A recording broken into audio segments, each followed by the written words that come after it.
A cohesive WWE faction always strikes the right chord with a fan. Whether in the ring or in the mic, a well-assembled group of like-minded men and women always seem to enchant the masses with their aura. Over the years, the Stanford-based promotion has seen the rise of many stables, but only a few of them have left an inedible mark on the legacy of the wrestling business. You guessed it right, this video is all about those iconic alliances.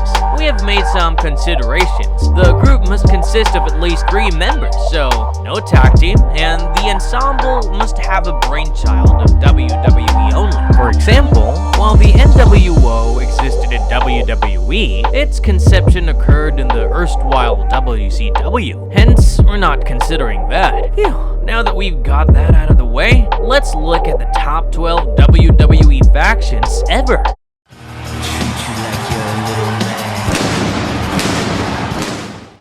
Degeneration X. When Vince McMahon decided to bring real-life friends Triple H and Shawn Michaels under the banner of Degeneration X, little did anyone think that the duo's band of misfits would be such a massive hit. As luck would have it, WWE had a perfect diva to add to the faction's ranks in China. In addition to that, the muscle power of ravishing Rick Rude was added to the union, and the company was looking at its next major team. Surprisingly, Rude departed from the wrestling juggernaut due to differences with the top management. Nevertheless, the stable became instantly famous due to them constantly doing comedy shticks and breaking the fourth wall on a heartbeat. Breaking kayfabe was unheard of in the 90s, and Degeneration X gave the audience something unique that wasn't on offer at that time. Unfortunately, a long-term injury to Michaels in 1998 meant that Hunter had to carry the mantle of the team alone. He quickly brought the likes of Sean Waltman, Road Dogg, and Billy Gunn into the mix. Adding new members rejuvenated the group as it continued to dominate WWE until late 2000 before being unofficially disbanded. Michaels and the Game restarted Degeneration X in 2006 to thwart Vince McMahon, his son Shane, and their lackeys, the Spirit Squad. Although this version of the famous stable was part of some of the hilarious segments on TV, it failed to reach the heights it had surmounted previously. Anyway, its first act was enough to take it to the top of the charts. Defenseless people, I can't believe it! Look at this! It's over!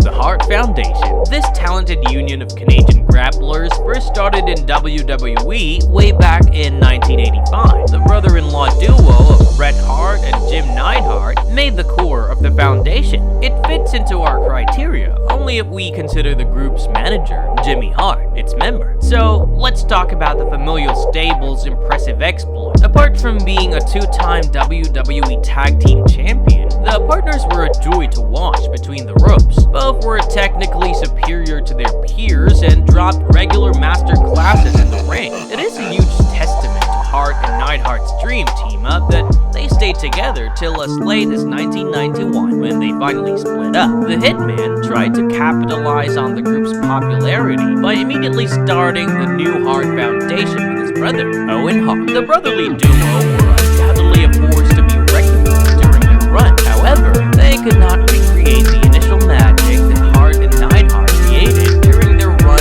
as the Hart Foundation. Nation of Domination. This historic stable is mainly remembered for its hand in elevating The Rock to the top of the food chain in WWE. However, there was much more to the Nation of Domination than just that. The faction was a smooth blend of experienced campaigners in the ilk of Kama Mustafa, aka The Godfather, and Farouk, aka Ron Simmons, but also housing the hugely promising Mark Henry, and of course, the Great One. Initially, the villainous alliance was led by Farouk. Later, The Rock was promoted to its leader in 1998. The group is mostly remembered for having a chain gang gimmick. Other notable members of the Nation of Domination include D'Lo Brown and Ahmed Johnson. Shocking, even Owen Hart joined in its later day. This ensemble was a tremendous hit with the masses until it split abruptly in 1998.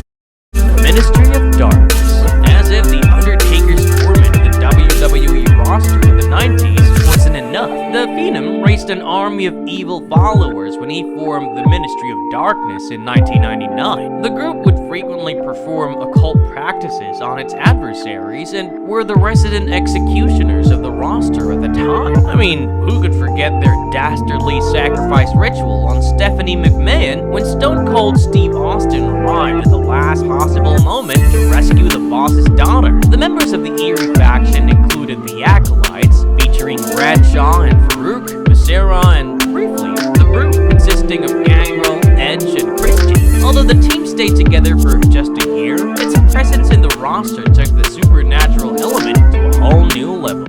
The corporation, it doesn't bode well for a workforce if the boss decides to form a union of some of his most trusted soldiers. That was the case when Vince McMahon formed the corporation in late 1998. The notorious stable used its top management influence to tilt situations in its favor, primarily because of the presence of McMahon and his son, Shane. The blue-eyed boy of the Heelish ensemble was the WWE champion at the time, Rock. He wasn't part of the corporation. He locked horns with Stone Cold Steve Austin at WrestleMania X in Illusion Talk. The build-up to that year's Mania has been etched in the minds of wrestling fans forever. Starters, Austin raining down beer from a customized trailer onto a shell-shocked Vince, Shane, and Rock in the middle of the ring can never not be funny. No wonder it's an era-defining moment in WWE's glorious history. You can learn about the segment in detail in our video about the top 10 era-defining moments in WWE history. The corporation merged with the Undertaker's Ministry of Darkness in April 1999 to form the corporate ministry. However, the unholy alliance didn't last long, as Deadman ditched it in favor of his singles career. Still, the McMahon-led team left a lasting impact on the audience.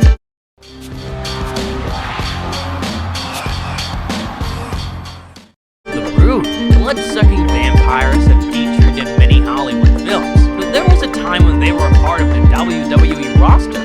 That's right, Gangrel, along with Edge and Chris, formed a supernatural faction in the Guild of the Brood in 1998. The group's leader, Gangrel, would head to the ring holding a chalice of blood. He also donned long, vampire-esque teeth to embrace his persona fully. To make matters more demonic, the trio often subjected their adversaries to an eerie bloodbath, usually after their matches. As we mentioned, the Brood even merged with the Undertaker's Ministry of Darkness for a brief period, but defected from it soon after. In a shocking turn of events, Gangrel betrayed Edge and Christian, causing the ensemble to disband after almost 1 year together. Although the former set up the new Brood faction along with the Hardy Boys, it failed to gain much traction with the audience and was scrapped shortly after.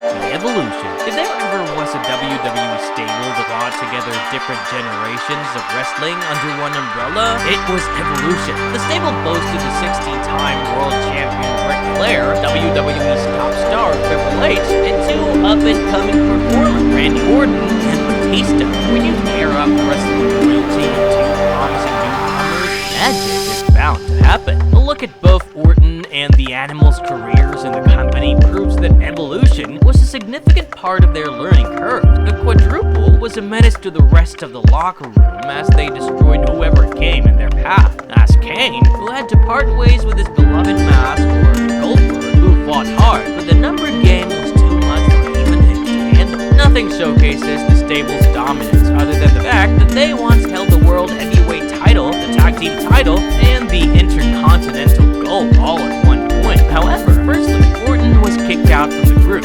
Then, Batista's shocking 2005 Royal Rumble win put him on a collision course against the then world champion Triple H at that year's WrestleMania, signaling an end to one of the most iconic alliances in WWE history. Considers his hair pure. Considers it's all that's right in the world. The Straight Edge Society. A stable little talked about in the wrestling circles is the Straight Edge Society, which consisted of its leader, CM Punk, Luke Gallows, and Serena. Punk was the self-proclaimed savior of the masses, and the other two portrayed the gimmick of his disciple. The Chicago native would march out of the ring and belittle the watching audience with hard-hitting facts. The group's whole concept revolved around the straight edge lifestyle that Punk so meticulously follows in his real life. The voice of the Voiceless was always on the lookout to add a new member to his group. In fact, that's how he stumbled on the third member of the group, Serena, who seemingly came out of the crowd wanting to be saved. Punk's band of misfits wreaked havoc on SmackDown during their time together. The two-time WWE Champion's tussle with Rey Mysterio was made all the more intriguing by his lackeys constantly interfering on his behalf. Mysterio eventually prevailed in a hair versus mask match against Punk in 2010, but the mind games that Punk played with the biggest little man during their epic feud made it all the more popular. In hindsight, the Straight Edge Society was a necessary step in the evolution of CM Punk as WWE's top guy, which he ultimately turned into.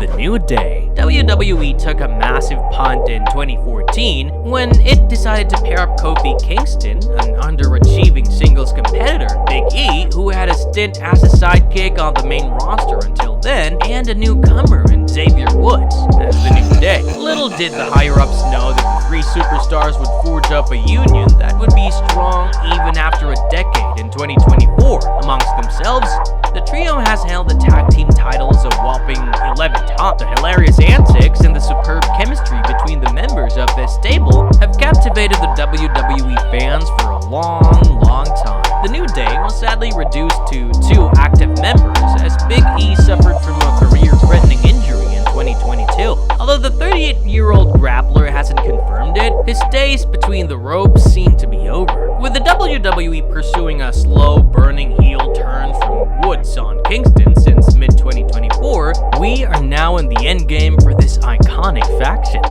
The Shield. The landscape of the wrestling world changed forever when 3 men in tactical outfits set foot on the WWE main roster at Survivor Series in 2012. The Shield, as they proclaimed themselves, initially did CM Punk's bidding by constantly attacking his rivals for a few weeks. Shortly after, they charted their own course as the trio took out the who's who of the wrestling business. If you saw Roman Reigns, Seth Rollins, and Dean Ambrose individually, they might not have been very daunting. However, as a collective force, there was not a single top guy in the promotion who did not bear the brunt of the Shield's fury. From The Undertaker, John Cena, Kane, and even Randy Orton, the 3 men left their mark on every major player on the main roster at the time. After proving their mettle against a stacked locker room throughout 2013, the faction finally folded in 2014 when Rollins betrayed his partners in favor of the Authority. Although the ensemble reunited several times in the future, it failed to recreate its instant impact from its first run. While Reigns and Rollins achieved insurmountable success with WWE, Ambrose joined rival promotion AEW in 2019 and has stayed there ever since. The Wyatt Family. When the Wyatt Family debuted on the WWE main roster in 2013, not much was known about them, apart from its leader, Bray Wyatt's previous forgettable run as Husky Harris. However, the family managed to weave a special connection to the audience through their impeccable character work. Wyatt and his lackeys, Eric Rowan, Luke Harper, bludgeoned anyone who came in their way. Their victims include the likes of John Cena, Chris Jericho, and Daniel Bryan. The Wyatt family initially disbanded in 2014, but reunited with Braun Strowman, another monster to admit. All the members of the stable finally went their separate ways in 2017. To know more about the family or its spin-off group, the Wyatt Six, watch the numerous videos available on the channel. The Bloodline. The WWE Universe was crying out to the top management for years to turn Roman Reigns into a heel, but the then company chairman, Vince McMahon, was adamant about portraying him as a babyface. But in shocking turn of events, when Reigns returned to the company after a self-induced COVID-19 sabbatical in 2020, he had a new villainous demeanor. Moreover, the Anoa'i family member was accompanied by the shrewd manager, Paul Heyman. Well, you might be wondering why we're discussing Reigns' unexpected turn to the negative side instead of talking about the Bloodline. I mean, the foundations for the stable were laid when the former Shield member embraced the persona of the Tribal Chief and added his cousins Jey Uso and Jimmy Uso to form a familial faction. The inner workings and frictions of the group have been a significant part of WWE's programming ever since its inception in 2020. Bloodline was a resounding success initially and even expanded by adding a new member of the Anoa'i family, Solo Sikoa, in 2019.